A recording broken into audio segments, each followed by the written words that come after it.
Welcome to Proud Theology Revisited. This August is Pride Month in Charlotte, North Carolina, and we are excited to be contributing to that virtual celebration by re-airing our 2019 series, Proud Theology.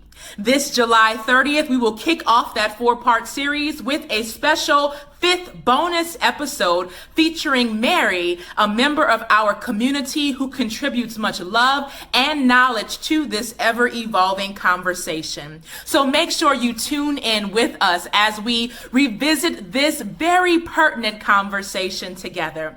As always, we do offer some trigger warnings. There is mention of homophobia and transphobia and how that contributes to violence against bodies. And so please take care of yourselves while you listen. I hope that through this conversation, we can expand your theological libraries, but we can also widen our God talk as we continue to strive to be diverse and inclusive in our language, in our theology, and our relationship with one another. Let's get started. Welcome to the Awakening Shalom podcast. The Awakening Shalom podcast is an opportunity for digital faith formation at Myers Park Baptist Church that accompanies the Awakening series, a year-long journey of exploration and discernment which invites all people to come learn about the current social justice issues of the day and how they impact our faith. What we are awakening to is Shalom, the Hebrew word for the peace and beauty that exists when we are living in right relationship with God, ourselves, other human beings, and all created things.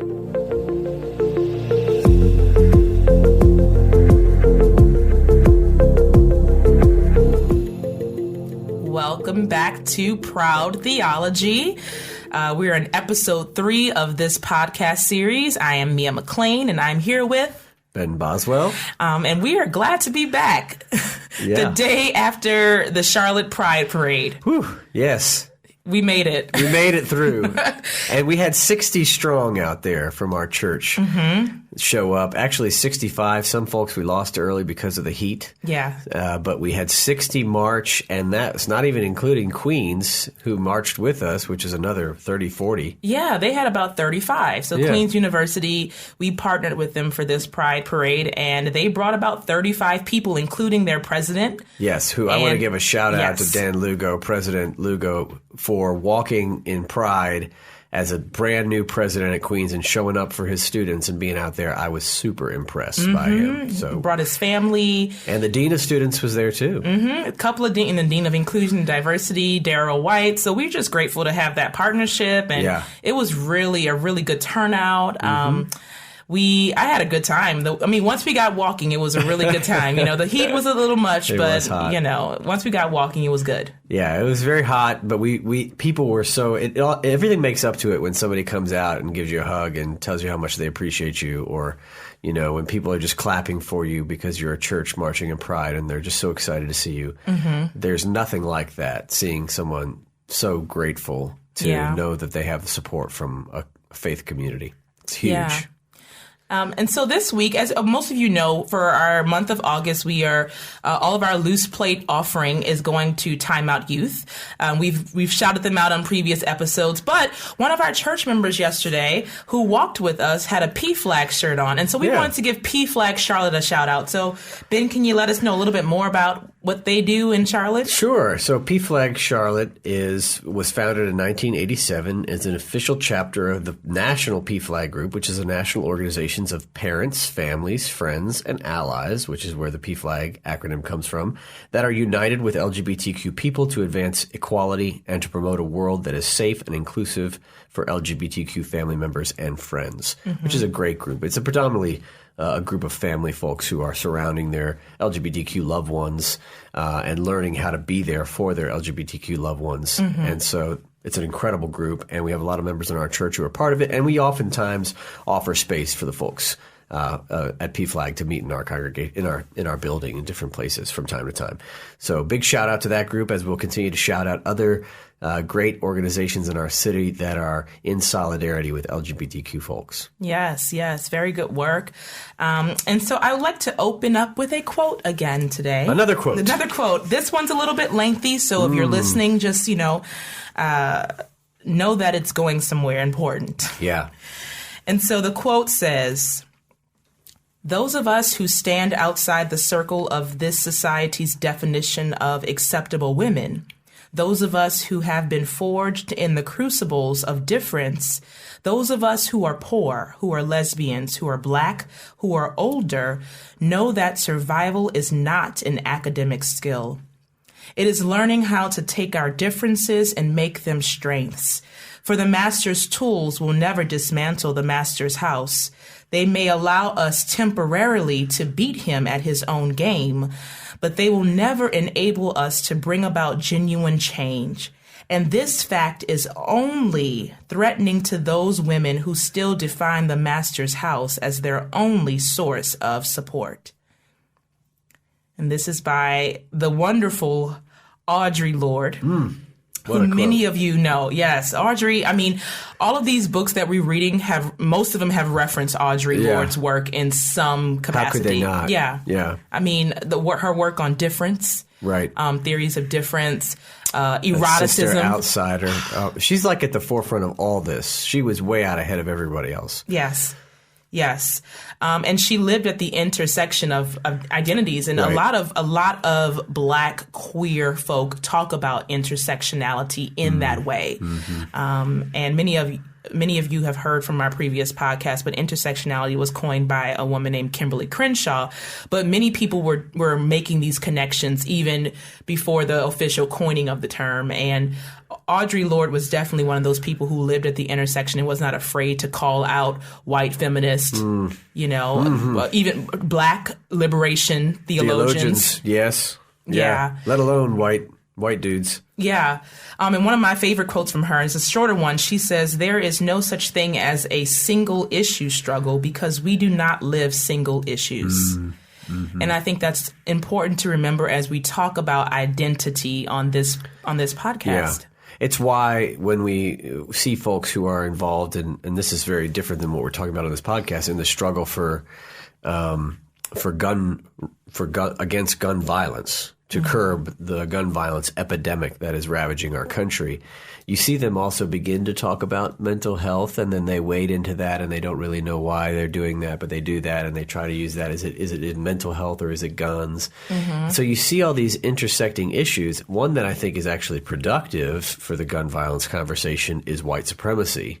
And as you've seen now after Dayton, what was the other one that happened that same weekend? El Paso and Dayton at the same time, you started to hear this conversation. Okay, wait a second. It is guns. Yeah, we know it's guns. And it tends to be guns in the hands of white supremacists who've been activated by being on the internet, by being a part of these groups. And that then go take out this action. And so what is it about the linkage between white supremacy and gun culture that we need to pursue? I would strongly recommend Roxana Dunbar Ortiz's book Loaded, which actually gets at the roots of the Second Amendment being rooted in white supremacy. So that's her. But anyway, you see that now played out on a national scale. All these issues, so queer issues are intersectional issues as well. They intersect. It's not just gender and sexuality, but it's also now race, as we have Lightsey bringing in queer theory, queer womanist theory, but also all sorts of other questions in theology as well. Economics, as we get into with Tonstad, who brings in money as well, and the class issues that Lightsey talks about in the book this week. So there are tons of intersectionalities happening as we get into this. And I find that those who do that well are finding ways to use the intersectionality to advance the conversation around queer theory in a way that is productive and opens up a new way of looking at the conversation that is more inclusive. Actually, every time you add it. If it's something that shuts down conversation, it's probably not a helpful intersectionality conversation. Right. But I love these Lorde quotes that you used. Yeah, and it opens up room as we talk about identity, especially in terms of sexuality. And some of the things that we've been discovering while we've been reading has a lot to do with what does it mean to identify as homosexual or as queer. And we use these terms because today we're really going to lean into the evolution of terms and language. There's been a lot of growth And so much. but we do have to, some people are still writing from a lens that's honoring the history. And so what does it mean to identify as homosexual? Is it an act or is it a marker, identity marker? And a lot of the authors this week get into that. Yeah, they're blurring the lines for us. They don't want us to imagine these things as clear. I don't think they want to make things more complicated, because every time we put up a clear boundary around these conversations, like here is homosexuality and here is heterosexuality, and they're in these categories, we create this kind of this sort of essentialisms, is one way people put it, or these kinds of normativities that are not helpful for us. Yeah, so it's binary. They want to blur the lines of these binaries as well. Right. So I love that. I want to talk a little bit about identity, because I think that's a good way to kind of dive in. Yeah. So we had a whole 4-part podcast called Identity Crisis, and We couldn't get enough. yeah, we've had a lot of people who are going back and listening to that, and we're glad you're doing that. And of course, queer theology is about identity too. But identity is now also a cultural phenomenon that has been, we actually mentioned this on the podcast, identity politics is like a new thing that people are talking about, identity politics. And it usually refers to people who are saying, I am, black or white, so therefore I vote like this, or I'm a man, so I vote like this, or I identify as this, so I vote like this. And I think queer theologians and queer would like to problematize this question of identity a little bit. So when I was growing up, we thought about first I was taught as a child that folks who are homosexual or LGBTQ or queer were choosing to act in a particular way. Then later, as I grew and evolved in my understanding of LGBTQ issues, I started being able to use the terminology of orientation. They are oriented sexually this way, or they are oriented in gender in this way, and that's how they're oriented. And so that orientation could be given at birth, or it could be something that appears later. But it's not a choice, a volition, the way that Christians had taught, so that people would see it as sinful activity. Right. And so you can see how that was a theological construction used to limit LGBTQ folks' sexual activity. And then on top of that, but then orientation itself isn't suffice, because it doesn't give you enough language. So then people began to move out of orientation into this terminology of identity. And so, but identity is problematic because when we start talking about sexual identity, sometimes we then overemphasize it to the point where people are only their sexual identity. Right. They are only their gender identity. Right. So we broadly swipe categories and we say, all those lesbians, they love to vote for so-and-so. And that's how identity politics starts to work. You know? And actually the media is a part of this, as well as politicians and people running all these studies to try to figure out how people are voting are not helpful either, because they want to categorize people as they're coming out of the polls. You are a black person or you're a white person. How did you vote for this? You identify as Republican or Democrat. You identify as black or white. You identify as male or female. You're identifying as non-binary, queer, et cetera. And so the way you're identifying then becomes a stat for a poll that they're using to try to, for a lot of reasons. One, how to get you to buy stuff. Right? It's about money. And how to get you to vote. Those are the two biggest things, right? The most powerful things is what you buy and how you vote. And so I think it's reductive, right? It reduces a person's identity to their sex. Right. And it reduces what sexuality can be. And one of the things that when you're reading Alice Walker's definition of womanism, and she talks about a woman who loves other women sexually or non-sexually, it reduces that woman's capacity to love to something about genitalia. I mean, it's really much, and somebody else talks about this too in their writing, but it's really much broader than that. Yeah. Right? And I don't know. I mean, I don't know how. So what is the language? Is it orientation? Or are we just I don't know. I mean, I think identity is helpful just so that people can say this is how I identify. But then I think we have to then refrain from reduction. Yeah. We also then have to move. Actually, I think intersectionality is a helpful corrective to identity politics and thoughts of identity, because it's hard to do identity politics when you're multiplicity, when you're at the intersection of a lot of different multiple identities. Right. And actually all of us are. Right. Right? Yeah. And the fact that all of us are is why it's hard to just say, white People. voters voted like this. Right. You know? Well, what about white women versus white men? Right. Or what about white lesbian women? I don't know. Right. How did white lesbian women vote? Do they have a poll on that? Right. It's very complicated. So as soon as you move into intersectionality, you begin to complicate the idea of identity, and that's what we need to be doing all the time. So there's a great book called Mistaken Identity by Assad Haider. The subtitle is Race and Class in the Age of Trump. And Assad Haider builds on other arguments done by critical race theorists and critical whiteness scholars who say that identity politics actually benefits white people because it gives white people the chance to imagine their identity as one among many and not as the dominant identity that has been privileged for generations. And then it's very easy to move from there into now look at affirmative action, how it is suppressing me as a white person. I was just one identity among many. There's not 400-year legacy of systemic oppression. Right. I'm just one identity among many. And as I play this identity politics game, I can say, well, look at how white men are voting for this person, or look at how white people are just another identity among many. And it actually serves to benefit it. So what Haider says in the book, and what other scholars have said, is you need to take race and you need to add it with class. And in all your conversations talk about that. And the real work becomes when poor black and poor white can say, look at our shared identity from a class perspective. Right. Now we can join a union together and fight for wages. Right. And that's real power. That's real politics. But even just saying, I'm black and I'm going to vote this way, or I'm white and I'm going to vote this way, without dealing with economic issues, or as all of our authors would say, without dealing with sexuality or gender issues, reduces us to one of our identities. Yeah. And in a way that actually continues to enforce the dominant power structure of American society.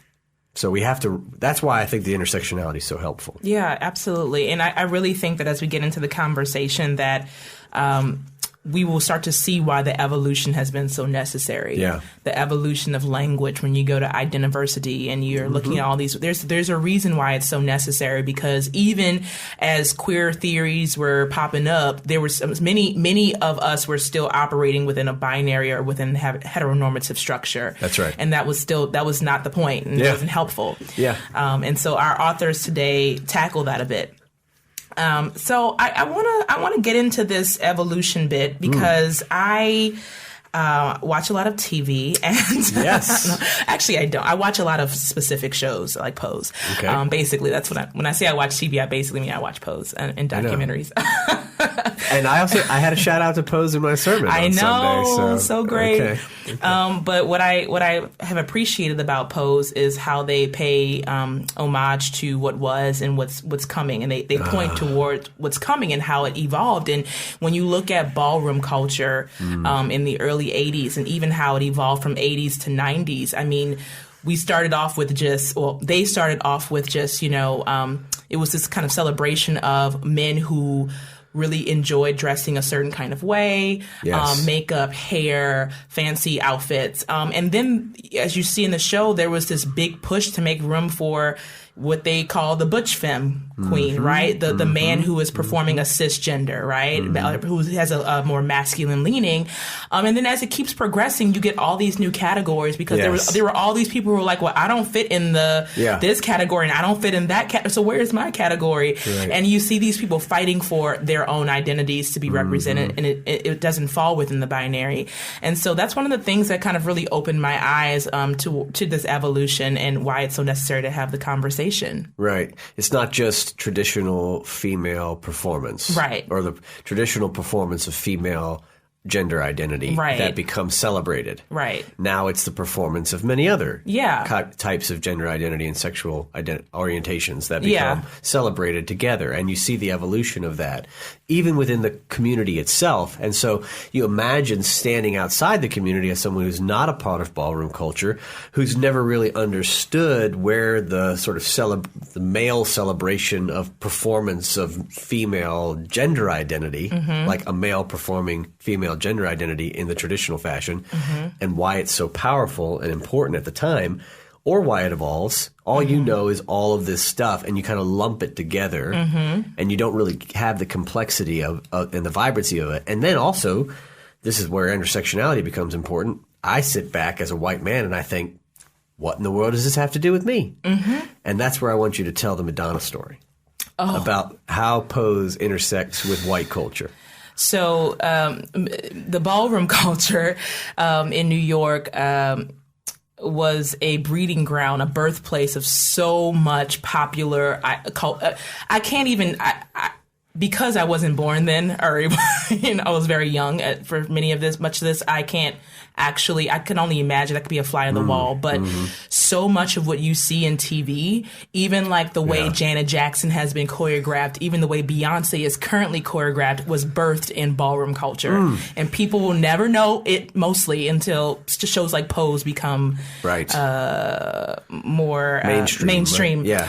And so basically, Vogue was the thing, and people were coming into ballroom culture. Newscasters, documentarians were coming into. Say what Vogue is, so folks who don't know. I'm not going to give a great explanation, but it's like a series of movements in which you're casting, like you're performing, like you're doing a photo shoot for Vogue. Okay. The identity. Yes, that's right. It comes from the name of the magazine, the idea right? is that you are moving in space and you're posing, and that's what the name of the show comes from, right?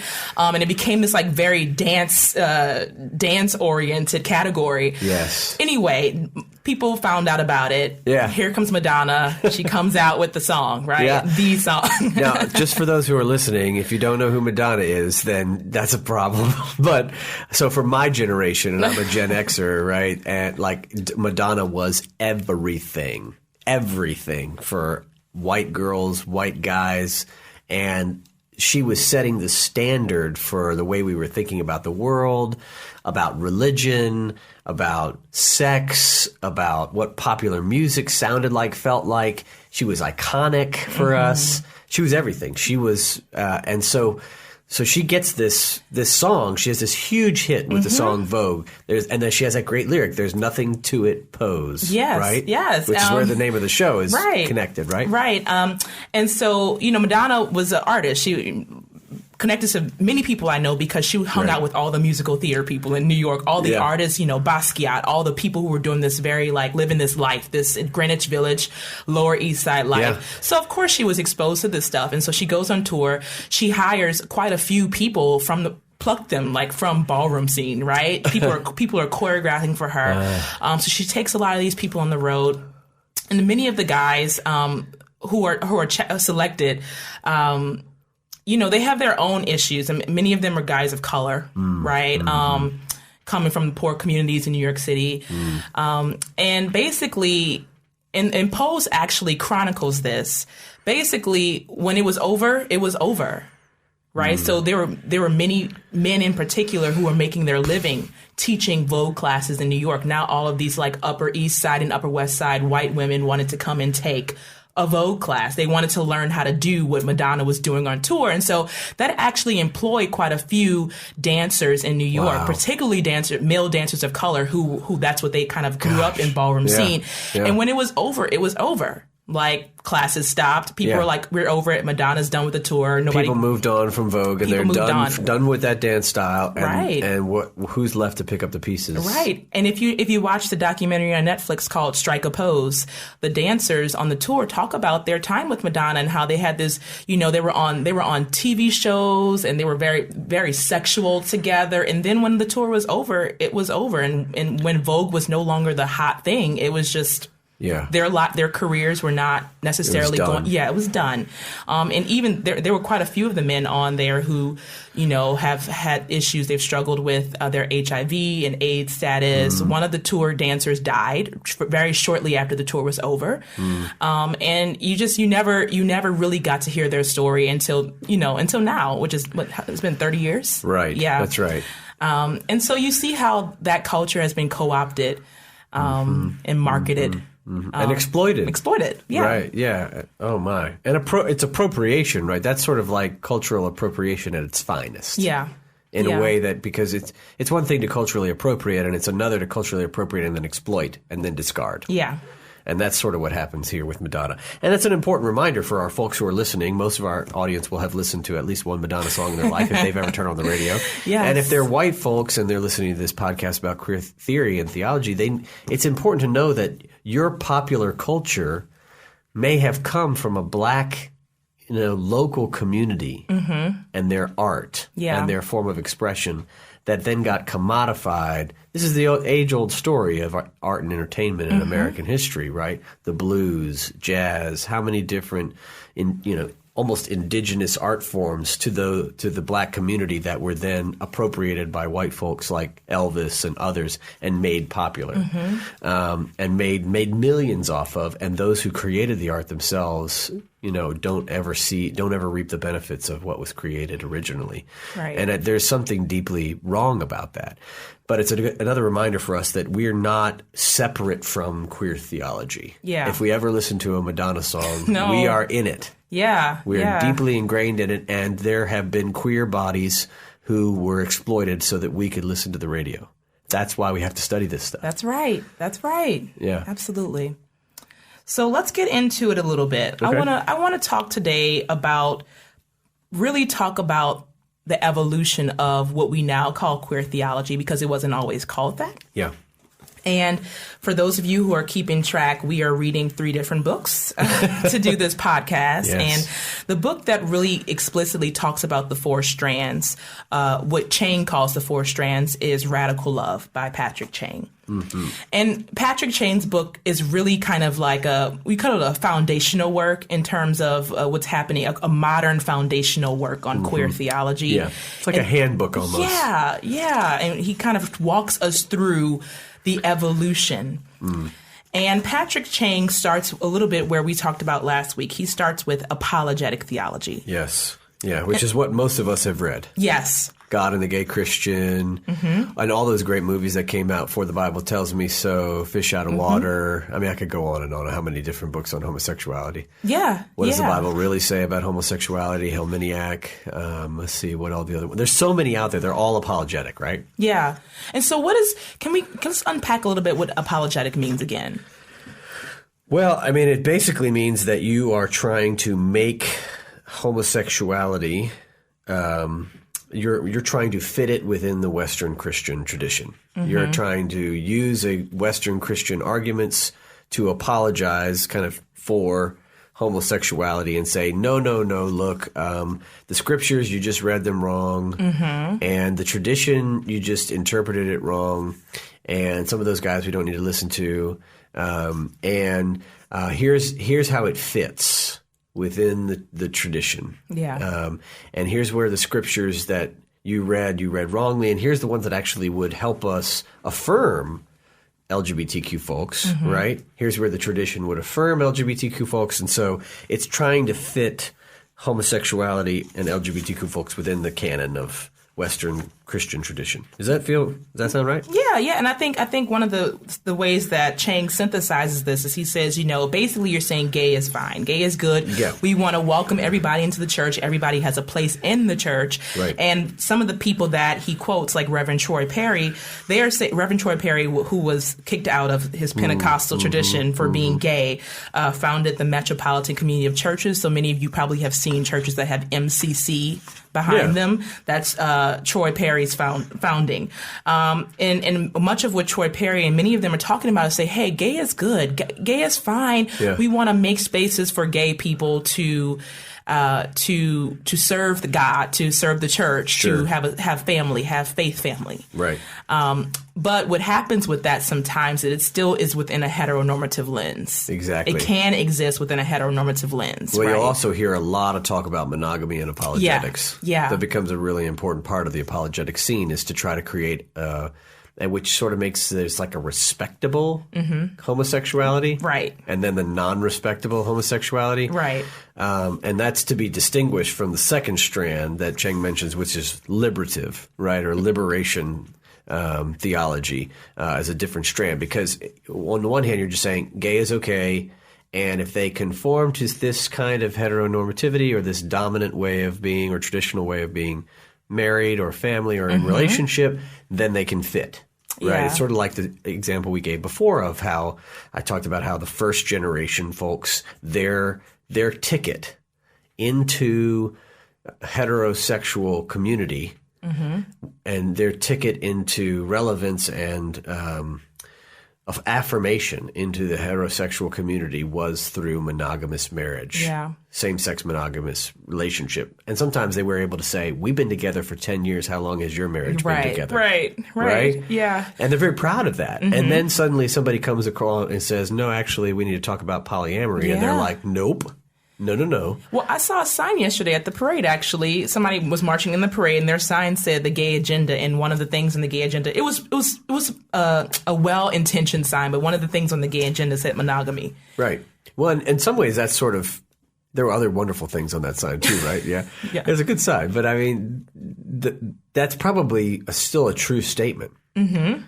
But when you say the queer agenda, if you were to put the queer agenda, you can't say that anymore. Interesting. Yes. Right? Because then there's monogamy is not necessarily a key component of the queer agenda. Right. As we move through. And so the apologists are always going to use whatever they have at their disposal to try to make homosexuality feel more legitimate and feel more affirmed within traditional. But the problem is they're still using the lens of traditional heteronormative or dominant categories of how to think about sexuality. And so everything has to pass the litmus test of heterosexuality and cisgender identity or it doesn't fit. So when you're still all these apologetics books, while really helpful for people, brought me along, brought a lot of other people along. It helps us write sermons. Right, helps us write sermons because they're dealing with scripture and tradition and but they're actually still framed from the dominant perspective as if, and they leave in place the concept of heterosexual dominance. Yeah. And everything has to fit within that. Yeah. Yeah. And so this kind of gives way to what Cheng leads us to, liberation theology. And I was introduced to liberation theology through James Cone, Dr. James Cone, who was the Black liberation. Rest in peace. Right.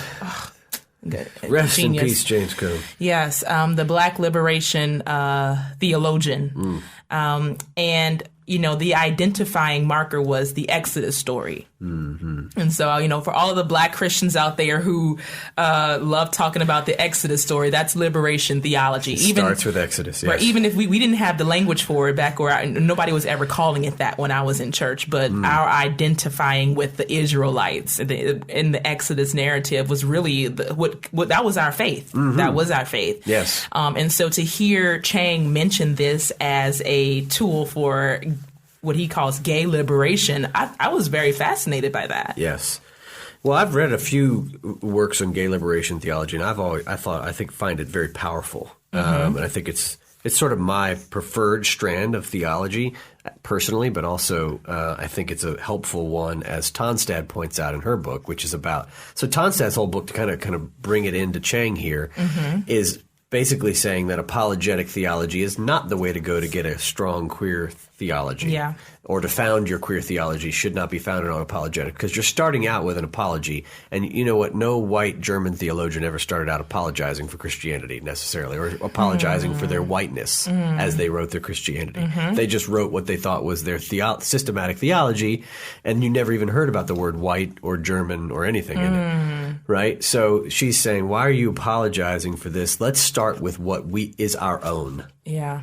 And let's build from there. So she goes to Foucault and Butler and others in the queer theory world and builds from there. But she also suggests her sort of model is Marcelia Althus Reed, who is the queer liberation theologian par excellence. Yeah. And we'll talk about Althus Reed later. But Tonstad suggests that liberation theology is really the vehicle that queer theology needs to model itself after. Yeah. And needs to use Marcelia Althus Reed as their sort of founding grandmother. Yeah, absolutely. I struggled with this because not with the idea of a gay liberation theology, but with the idea that we are constantly having to deconstruct. If you are an oppressed person, you're constantly having to deconstruct. So the idea that a white German theologian never apologizes, well, I mean, there's a little bit less to deconstruct if you were Buhmann or Barth. You know what I'm saying? That's you were operating within a framework where your patriarchy was still working. There was something working there. You were the dominant. So you're writing theology from a dominant perspective. Right. Yeah. Yeah. I mean, that's why if you're writing theology as a queer person, you're starting from a different place. And that's why it's more akin, I think, to liberation theology in that way. Because you're kind of you're starting not in the dominant seat. So you might be white, but you're queer. So you're still not where Barth was, right? Right. Although I loved how, was it Lightsey? No, it was actually Tonstad who suggested at one point, wouldn't it have been interesting if when Barth wrote, did you read this? That when Barth wrote the Church Dogmatics, that he incorporated the fact that he was cheating on his wife with his secretary and going on vacations with her, and if he would have actually talked honestly about his sexual identity, then the dogmatics would be far more progressive and interesting, according to Tonstad. But a lot of folks don't know that Karl Barth had a long time affair with his secretary the whole time he was writing the most important work in his career, his multi-volume White Whale Church Dogmatics, and was going on vacations regularly with her, not just like hanging out of the office kind of thing, and never once mentions in his theology what that might have meant, right? Whereas on the other hand, like Tillich's exploits are very well documented by his wife, who wrote a book afterwards. Yeah. And so a lot of people do write about Tillich in that way, but nobody usually mentions Barth in the same kind of conversation. So I just find it very fascinating. The privilege to be able to separate those things, though. That's the privilege, right? Whereas, some queer folks might have that privilege, but most don't. Right? So they don't get the chance to hide their secretary from the world while they publish the most important theological work of their lifetime. Right. Right. So it's important to keep that in mind as we think about how dominance and privilege work for those who may actually also have non-traditional sexual lives, but are pretending, or at least passing, their heteronormative passing, cisgender passing. Yeah. And that gives them this sort of this veil to hide behind in order to live the life they want while seemingly being respectable. That's interesting. I think I'm going to come back to that when we get to Lightsey a little bit later. Okay. But one of the things that I did appreciate about liberation theology was that as opposed to apologetics, was that it wasn't so much that, gay is good, but that God was actually working on the side of the oppressed. So it's not just that, God loves everybody, which is a wonderful thing. We love to say it all the time, but that God is actually fighting for me because I'm an oppressed person. Yes. And there's something that's powerful about that for me. Right. Yeah. And in the similar way that like Black liberation theology, it starts with God's preferential option for the poor and oppressed, just like Gutierrez liberation theology in Latin America starts the same place. So does queer liberation theology start with God's love for those who are excluded or oppressed because of their sexual identity, right? Yeah. And or orientation. It also then, just as how I think about it, liberation theology also has a word for those in the dominant seat. And I think the word, obviously, for folks in related to race issues is to dismantle white supremacy. I mean, that's a word for those in the dominant seat, to figure out what it means, to learn what it means, and to work on that. But So what does it mean then in queer circles for the dominant folks? So for me, like a cishet person, what does it mean to then what are we dismantling? Is it heteronormativity? Is it traditional family values, as I mentioned in my sermon? Right. Is it what are we trying to dismantle, and what are we being liberated from? It's almost like we're being to take the opposite of like the fluidity conversation. We're being liberated from binaries. From binaries, from static identities, from rigidity. Yeah. From the what do you call it? We're being liberated from this notion that evolution is sinful or evil. Yes. Right? Which is all tied up in science, like we talked about last week. Right. That's what I feel like that's what we're being liberated. Well, we're also being liberated from like Victorian sexual norms and like women's and men's roles, Victorian roles in the household, these like binary spheres where women's field is the home and men's field is work, and you don't mix these two together, and religion and politics are separate because women and men are separate. It's like all this stuff becomes binaries based on Victorian sexual mores, and and also like we're going to get into pleasure here later, but like how like white women particularly, are like supposed to have sex and not enjoy it. Yeah. Right? Yeah. And so there's all this like suppression of pleasure. Yeah. That's a part of this sexual oppression that's happening all over, particularly bearing down on women's bodies and queer bodies far more than it is on male bodies. But it's very much there as a part of all this. Yeah. And then these taboos that we have where we're a society that is obsessed with all things sexual more than anything else, right? American society is just totally fascinated by that because we're so repressed, really. That's part of it. We're so repressed that anything that comes out that's sexual, we're like, and we want to watch it or we want to talk about it or it's like in the news. Like it's why that like there's a new documentary about Lorena Bobbitt, which is just like, I don't know if you know that story, but yeah, it's like this news story that people will remember where, she got mad at her husband and cut off his genitalia, threw it out the window from her car on her way out, and then there was this big scandal. Like, of course, Americans are so repressed. That's all they want to think about is that ridiculous story, right? That is so wild and crazy. You can't even imagine it. And but I think that's part of our repression comes from the centuries of entering into our own oppression for the purpose of creating this dominant culture that keeps things in place. Yeah, and I love how Cheng talks about this turn that happened in the 13th century. And he talks about it as he's going through these different theologies. He talks about how prior to the 13th century, homosexuality wasn't a topic of discussion in church. It just was...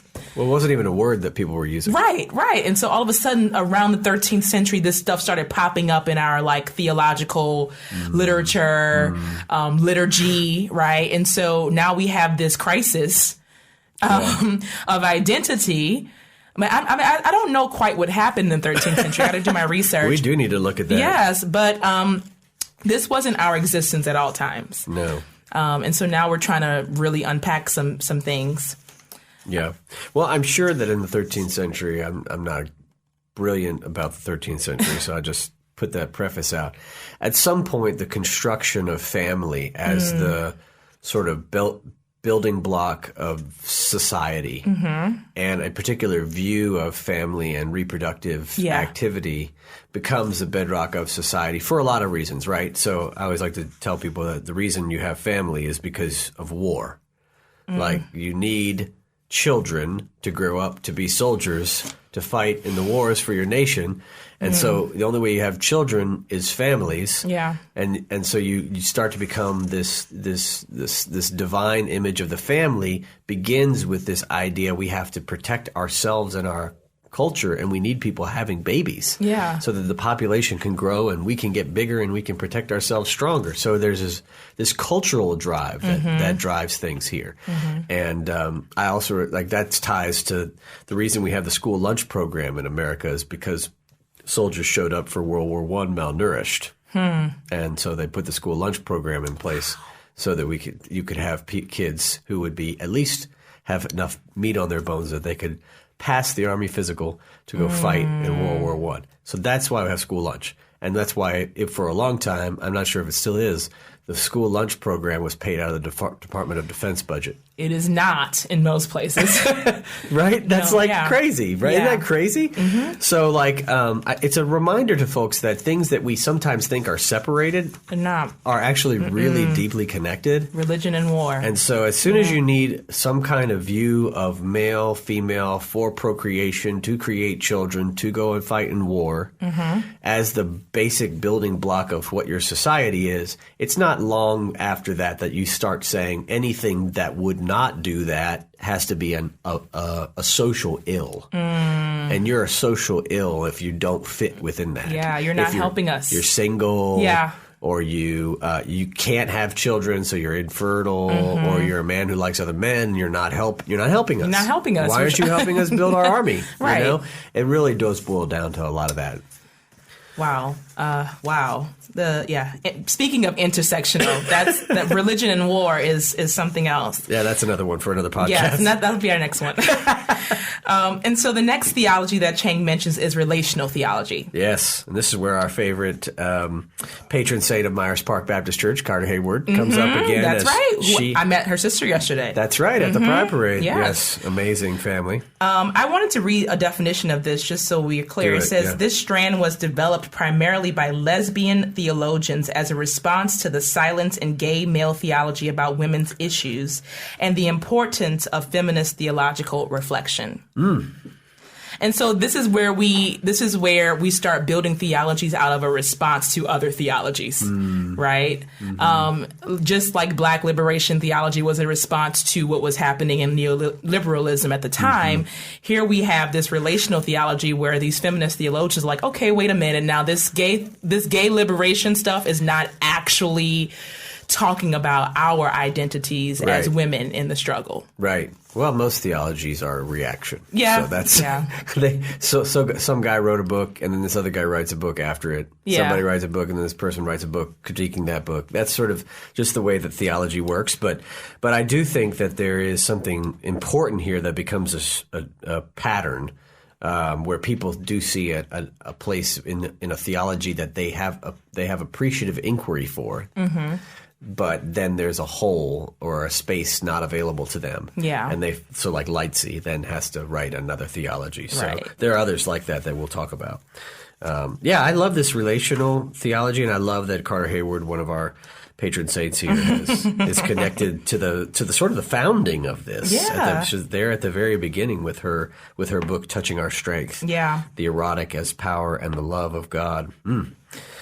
So props to Carter. Yes, absolutely. And what I really love about what they were talking about is they talk about lesbianism being about self-love. And you can express love for other women in a woman-hating society. And not all of the love that you express for other women is sexual. Yes. Which comes back to my favorite, womanism definition from Alice Walker. Women. Yeah, love of other women. Sexually and not sexually. And non-sexually, right? And that's self-love in a society that's saying that being woman is being evil, that being woman is being sinful. Right. Right. Yeah, and it just reminds me of that Baldwin quote, and this could be said of white men specifically, but I think he says it of all white people, is that if white people would figure out how to love themselves, the race problem would cease to exist. So that part of the problem is that there's a self-hatred at the heart of this. He says this, I think in The Fire Next Time, that there's this deep self-hatred at the heart of racial prejudice and racial hierarchies. And racial ideas, that white people are hating themselves so much that they create these systems and machinations. That it's really powerful. Wow. And I love that. I think relational theology was good. It was something that would connect to our people. Too. Yeah. And so finally, we get to queer theology. Yep. So Cheng brings us to queer theology, and what I love about the way Cheng unpacks queer theologies is that for the first time, we're seeing something that's talking about something that's not a binary. We're talking about fluidity. We're talking about evolution. about breaking down the system of heterosexuality versus homosexuality, because it's really much deeper than that. Right. And so if the fluidity comes up again and again in all three of these books related to the definition of queer. Yeah. And then again, this transgressing boundaries as a metaphor becomes again an important metaphor for all three as we talk about that, but particularly in Cheng, as he notes that that's something that's happening in all queer theory. There's a deconstructive aspect, but then there's a transgressing of a boundary or a binary or a duality that somehow exists in culture that's a part of the queering that's taking place within the theological work. Yeah. So these are the four strands that Cheng gives us. Now, of course, it doesn't end there. No. Because what I discovered while reading Pamela Lightsey's book is that technically there's a fifth. And probably a sixth and a seventh and an eighth as people continue to write. But for the sake of our conversation today, Pamela gives us something that I think is so important, and it's incredibly frustrating for me as a Black woman. But Pamela doesn't do the kind of clinical work that Cheng does. This kind of the way that Cheng laid out these strands is very clinical. Pamela has to start from a different place. Yeah. And that is incredibly frustrating for me because sometimes I want to do clinical work. But as somebody who lives in an intersectional identity, I can never start there. I have to always start somewhere else. And what she calls is experiential theology, right? That you're constantly experiencing God. That you can't start from someplace that is academic, that it lives in our bodies. And that was really frustrating for me when I was in graduate school the first time, not seminary, but I was taking a PhD seminar. I thought I was going to get a PhD in ethnomusicology. Oh, wow. When God delivered me from that. But I was taking this seminar. They let me in the class, even though I wasn't a PhD student. And so I'm taking this ethnomusicology course, and I thought I was going to be studying music. So I thought it was going to be musicology, but like with an ethnic twist to it. But what I discovered as I was reading all of the monographs and we were having these conversations that we never got to the music. We never got to the charts and everything else because we spent the whole class talking about the ethno part of ethnomusicology. That's right. That's right. And that is so, I want to just throw all the books, I just throw them out the window because that was so frustrating to me because you can't even get to the kind of definitions that Cheng is able to lay out because Lightsey has to do all this other work before she gets there. Wow. I don't know what to say to that except that's startling. That's a startling recognition. Yeah. Yeah. I mean, why do you think that's so frustrating for you? You just want to start with a blank slate? Well, I mean, I would like to sometimes be able to just, the clinical side of me would like to just lay things out in a way that is not so heavily biographical. And if all of the womanist work that I've read, it's deeply biographical, which I do not mind. I enjoy it, but it doesn't fit into the rest of these categories, right? Even the titles of the chapters, it's a different, she's coming from a different lens. Totally different lens. Yeah. So I think that's interesting because from her Methodist background, she's got the Wesley's quadrilateral sort of in her mind. And just for everybody who knows, they say that all thinking about God is grounded in one of four sources or the intersection of four sources. So you have the Bible, you have tradition, you have reason, and you have experience. She basically takes the Bible and smacks it on the head in chapter 4, and then tradition as well. So just if you take those and bracket those, and we know how complicated those are to try to deal with, they're not going to just give you pure truth without interpretation. So just bracket those. Now you have reason and experience. The whole history of Western philosophy is dominant reason. Here's how we define reason. Everybody who doesn't fit in this category is non-reasonable. That's usually women, people of non-Western civilizations, intellectually disabled folks, Jewish folks, religious folks that are not within the Christian canon. So reason is defined as normative. Whatever is the normative way of thinking, whatever is the dominant epistemology, that's reason. And then, so it's like that. There's a great book by Alistair McIntyre, philosopher, who says, whose justice, which rationality? saying that there is not one theory of justice or one theory of reason. There are many, and there's no such thing as being reasonable. Yeah. There are theories of being reasonable. And problematizing that that's a way of deconstructing every philosophical and theological system that's out there. There's not just we wake up and we have common sense. No, you have common sense that's embedded in a culture, and you think doing this in the morning is common sense. And over here in this other culture, they think doing this in the morning is common sense. So there's no such thing as pure common sense or universal ways of thinking across the board.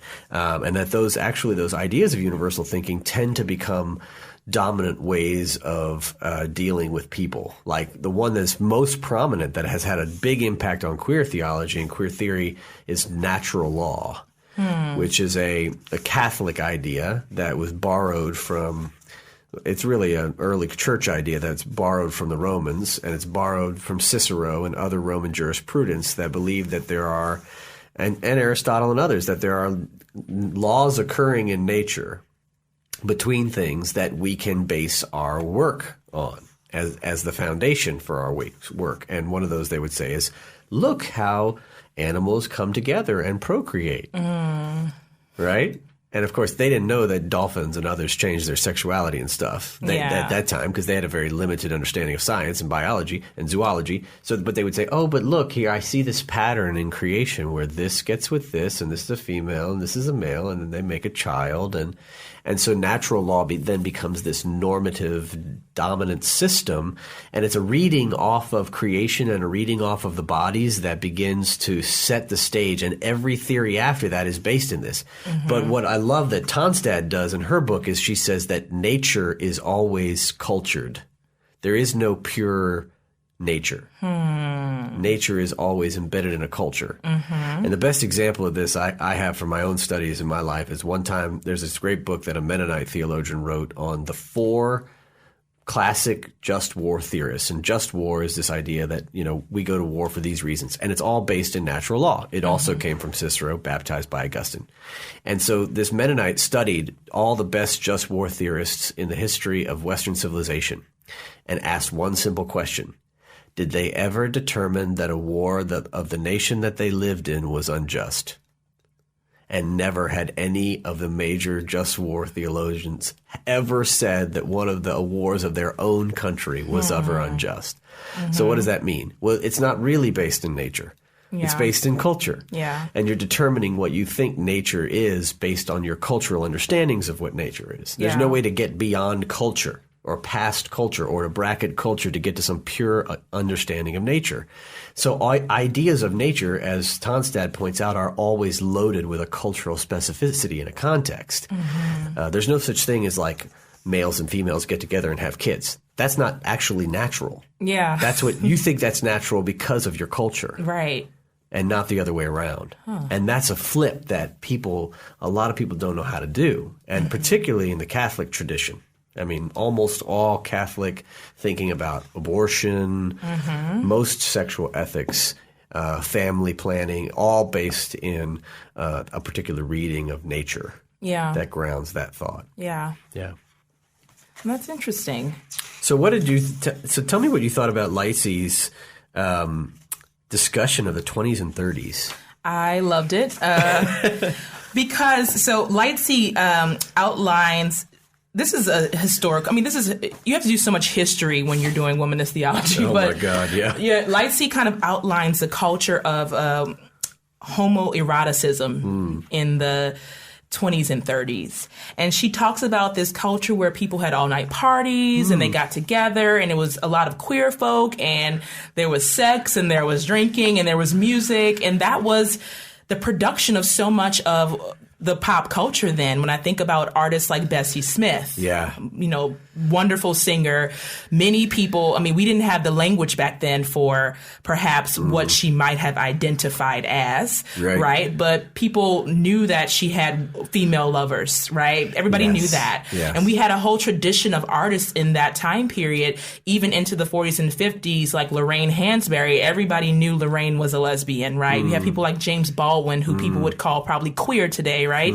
And so this was like the predecessor to pop culture today when we have the ballroom scene that we see on shows like Pose. This was that in the 20s. I know. I can't believe that there's something like this that exists. I mean, I can believe it. It makes a lot of sense, but you never hear about it. There's no books about it. There's nothing. I've not read anything ever about this. I knew that, you know about the Harlem Renaissance, and you attach that to poetry and literature, and you attach that kind of tangentially then to jazz and other musical genres that are exploding. But what you don't imagine is that there's also this renaissance of sexuality that's happening as a part of the Harlem Renaissance.